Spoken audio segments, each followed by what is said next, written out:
노무사들은 그런 양식을 사용하진 않습니다. 근로계약서에는 꼭 이 문구를 넣으세요. 네, 안녕하세요. 인재노무사입니다. 오늘은 근로계약서에 대해서 좀 말씀을 드려보려고 하는데요. 근로계약서를 작성할 때 보통 많이 인터넷에 돌아다니는 표준 근로계약서 갖다가 쓰시잖아요. 기본급 얼마, 근로시간 몇 시부터 몇 시. 근데 이제 표준 근로계약서는 말 그대로 에센셜, 이게 없으면 근로계약이 필요 정보를 이제 다 넣지 못하는 그런 경우에 이 정도는 근로계약서에 넣고 체결해라 라고 고용노동부에서 이제 가이드라인으로 만들어 준 거고요. 사실은 노무사들은 그런 양식을 사용하진 않습니다. 이제 좀 더 튜닝된, 그리고 이제 사업주의 의뢰를 받으면 사업주에게 있어서 좀 유리할 수 있도록 이제 규정을 만들어서 정리를 하는데요. 오늘은 그 포인트들에 대해서 좀 말씀을 드리려고 합니다. 근로계약서를 써야 근로관계가 성립이 될까요? 꼭 그러진 않습니다. 근로계약은 구두로도 성립이 가능하지만 다만 근로기준법에서 근로계약서를 서면으로 이제 쓰고 필수적인 항목들을 이제 적도록 명시를 해놨기 때문에 근로계약서를 그렇게 작성을 서면으로 이제 작성해야 하는 것이고요. 구두로 했다고 해서 그게 서면으로 작성하지 않았다고 해서 근로계약이 효력이 없고 이런 건 아닙니다. 그에 대한 오해라는 부분들이 있어서 좀 미리 말씀을 드렸고요. 먼저 이제 근로계약서를 쭉 보다 보면 근로계약서에 반드시 들어가야 되는 그 내용들이 있어요. 근로계약서 근로기준법에 보면 이제 근로계약 작성 시 필수 기재 사유라고 해서 임금의 구성 항목, 계산 방법, 지급 방법, 그리고 소정 근로시간, 이런 것들은 이제 필수적으로 넣어야 되고, 이런 것들은 당연히 넣어야 되는 거고요. 거기에 추가 알파로, 플러스 알파로 좀 더 정보를 드리려고 합니다. 일단은 근로 장소에 대해서 좀 말씀을 드리려고 해요. 이제 근로 장소는 사실 표준 근로계약서를 쓰면 이제 예를 들면 구체적으로 명시하는 경우가 있거든요. 예를 들면 A라는 회사면 A 회사 무슨 지점에 근무한다 이렇게 규정하는 경우가 있는데, 그럴 가능성이 낮긴 하지만 근로자가 나중에 전보 명령을 할 수도 있잖아요. 발령을 낸다든지 이런 경우에 근로계약서에 그 근로 장소가 어떻게 규정되어 있는지가 굉장히 중요합니다.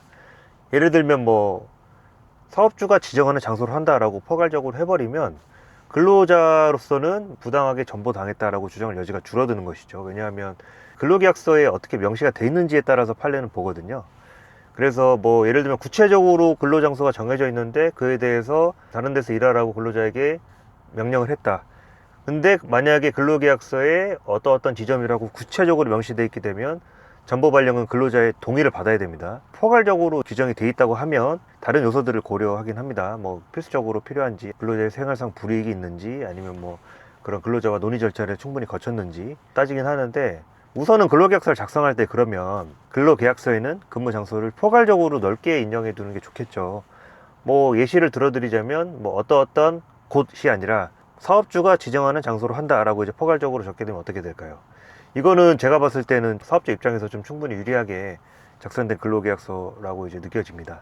그래서 사업을 이제 하다 보면 그 경영상 이유 때문에 전보 발령도 하고 그래야 되는데, 생각보다 근로자들이 이에 대해서 그 동의를 안 해주는 경우도 많아요. 그렇기 때문에 근로계약서 처음 작성할 당시에 이제 근무 장소에 대해서 좀 포괄적으로 작성해 두는 것이 필요합니다. 그리고 이제 두 번째 포인트는 임금이죠, 아무래도. 그래서 이제 표준 근로계약서를 쓰시는 분들을 보면 대부분 기본급 300으로 한다 이런 식으로 규정만 해놓고 다른 수당에 대해서는 별도로 언급이 없습니다. 왜냐하면 이제 표준 근로계약서가 그렇게 돼 있거든요. 기본급 얼마 이런 식으로. 근데 이렇게 작성하시게 되면 체불임금이 계속 쌓이게 되는 거예요. 연장근로나 이제 주휴수당 같은 게 이제 발생이 되잖아요. 예를 들면 소정근로시간만큼의 이제 일요일을 주휴일로 지정하게 되면 일요일 근무는 하지 않더라도 주휴수당을 줘야 되는데, 주휴수당을 기본급에 포함시켜 두는 걸로 근로계약서에 규정을 해놔야 됩니다. 그래서 기본급에 이제 몇 시간분이 기본급인지를 근로계약서에 구체적으로 명시를 해야 돼요. 예를 들면 주 5일 8시간 근무자 같은 경우에는 주휴시간 8시간을 포함하고 그러면 한 주에 48시간이 되겠죠. 거기에 이제 4.345주를 곱하게 되면 209시간이거든요. 그래서 이 209시간이라는 의미는 주휴수당이 포함된 금액이 기본급에 포함되어 있다, 이런 의미입니다. 근데 이제 만약에 기본급은 얼마로 한다라고만 돼 있으면 주휴수당에 대해서는 지급을 안 한 거로 볼 수 있잖아요. 근로자는 당연히 그렇게 주장을 하는 게 자연스럽죠. 기본급이 얼마면 나는 뭐 월요일부터 금요일까지 8시간씩 일하는 거에 대해서 받은 거고 나는 주휴수당은 별도로 지급받아야 된다. 이렇게 주장할 여지가 분명히 생기죠. 그렇기 때문에 뭐 기본급을 설정하는 데 있어서도 기본급의 시간을 별도로 명시해야 되고 그 금액 그리고 몇 시간을 뭐 통상시급 얼마에 계산했다 이런 것들을 다 근로계약서에 남겨야 됩니다. 노무사들은 너무 당연하게 쓰는 건데요. 일반적으로 이제 영세한 사업자들 상담 오셨을 때 근로계약서 한번 봐보면 대부분 기본급 얼마 이렇게만 규정되어 있기 때문에 이게 문제가 많이 됩니다. 보통은 이제 퇴사할 무렵에 문제가 많이 돼요. 근로자분들이 이제 노동청을 가서 이제 한번 싹 털어보거든요. 이제 뭐 내가 못 받은 체불 금액은 없나 이렇게 털어보는 과정에서 그런 걸 주장할 여지가 생기기 때문에 그런 부분은 좀 충분히 주의를 해야 되고요. 임금 관련해서 이제 근로계약서에서 유심히 봐야 되는 두 번째는 고정 OT입니다. 사실 포괄임금제라고 이제 많이들 오해하고 계신데 포괄임금제는 뭐 엄밀히 말하면 좀 노무사들이 사용하는 고정 OT랑은 좀 다릅니다. 포괄임금은 근무 시간을 산정하기 어려운 경우가 있어요. 그런 경우에 정말로 산정하기 어려우면 뭐 예를 들면 400에 전부 주고 땡 이렇게 할 수 있는 건데 판례가 그것은 엄격하게 이제 그 규정을 두고 있어요. 그래서 그런 경우는 그 포괄임금은 대부분 인정하지 않습니다. 법원에서 말하는 포괄임금은. 그런데 노무사들이 하는 것은 고정 OT라는 개념입니다. 고정 오버타임을 설정을 하고 그에 대해서 주는 거죠. 예를 들면 이런 거예요. 네 월급에는 매달 20시간분의 고정 OT 비용이 미리 지급이 되어 있다. 이렇게 해버리는 거죠. 그렇게 해버리면 월급이 300일 때랑 고정 OT 수당 20시간분의 고정 OT 수당이 포함되어 있는 300은 엄연히 다른 개념입니다. 그래서 기본급 300일 경우에는 오버타임이 발생하면 그때마다 수당을 정산해서 지급해 줘야 됩니다. 그러나 고정 OT가 있는 경우에는 그 임금만큼에 대해서 이미 20시간분을 지급했기 때문에 근로자가 오버타임을 하더라도 사업주에게 별도로 청구할 수 있는 급여가 없어지게 됩니다. 근데 만약 20시간씩 고정 OT를 잡아놨는데 20시간을 초과한 기간에 대해서는 OT 수당을 별도로 줘야겠죠. 그리고 5인 이상인 경우에는 근로시간에 제한이 있어요. 한 주에 이제 52시간 정도 이제 초과하면 이제 근로기준법 위반입니다. 그렇기 때문에 고정 OT를 발생하는 사업장이라고 하면 고정 OT를 계속 잡아두는 게 좋겠죠. 그래서 예를 들면 뭐 매주 9시부터 7시까지 한다. 그러면 8시간을 초과한 1시간에 대해서는 연장 시간이거든요. 그럼 1시간씩 매일 연장 근무 수당이 발생하고 있고 이거를 모르고 있다가 한 번에 이제 정산하게 되면 몇 년 동안 일한 근로자 같은 경우에는 클 수 있다는 거죠. 그래서 1시간분의 고정 OT 수당. 그러니까 한 달이니까 뭐 편하게 생각하면 뭐 20일 워크데이라고 치면 한 달에 20시간 정도씩 고정 OT 수당으로 미리 지급해 버리면 되겠죠. 월급에 포함시켜서.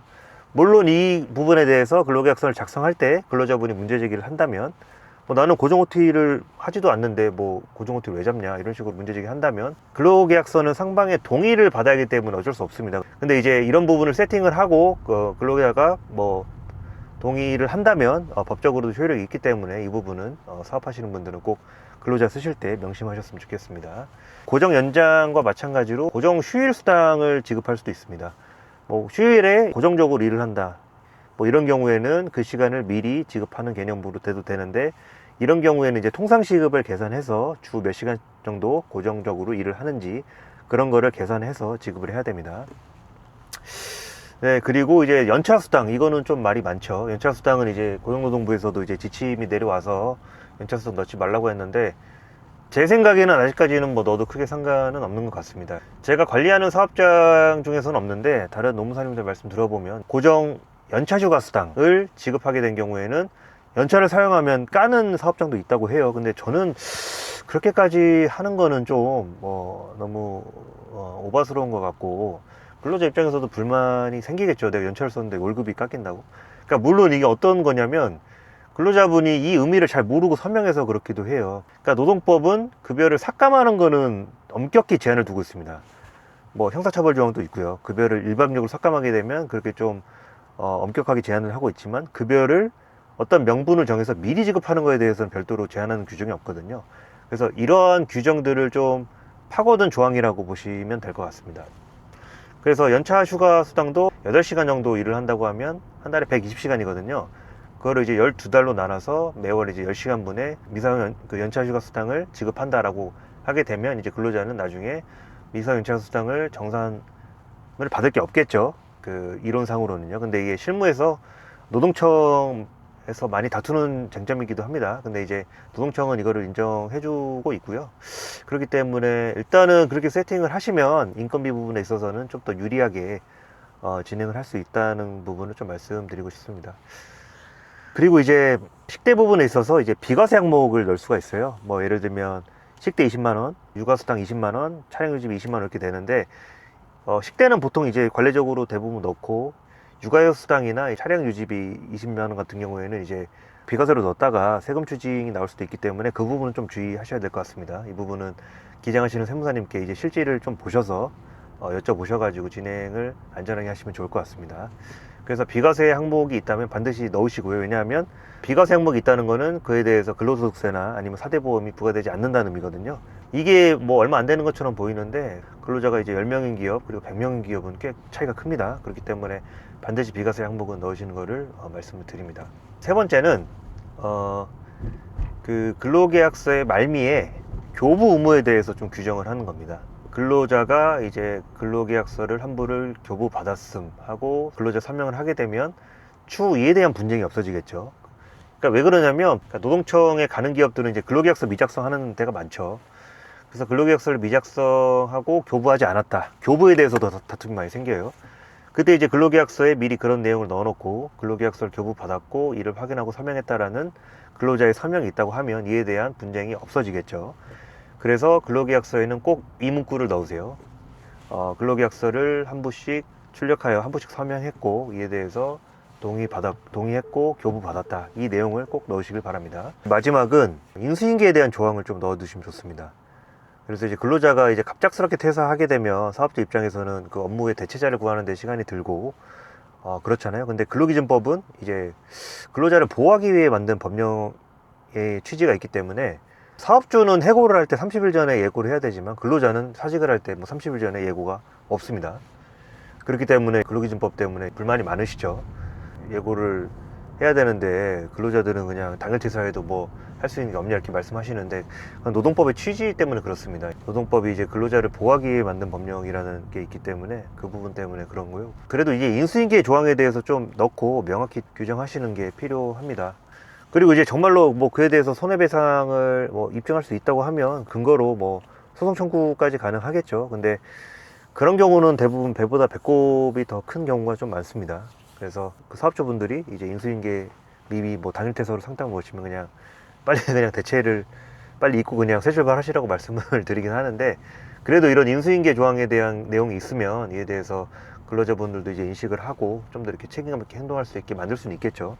본인이 직접 계약서에 읽고 설명을 했으니까요. 그 근거로 이제 뭐 선배 청구는 솔직히 말하면 좀 어렵습니다. 이게 손해를 입증하는 게 쉽지 않아요. 그래서 오늘은 이제 네 가지 정도 제가 근로계약서 사업주 입장에서 유리한 근로계약서를 쓰는 방법에 대해서 좀 말씀을 드렸습니다.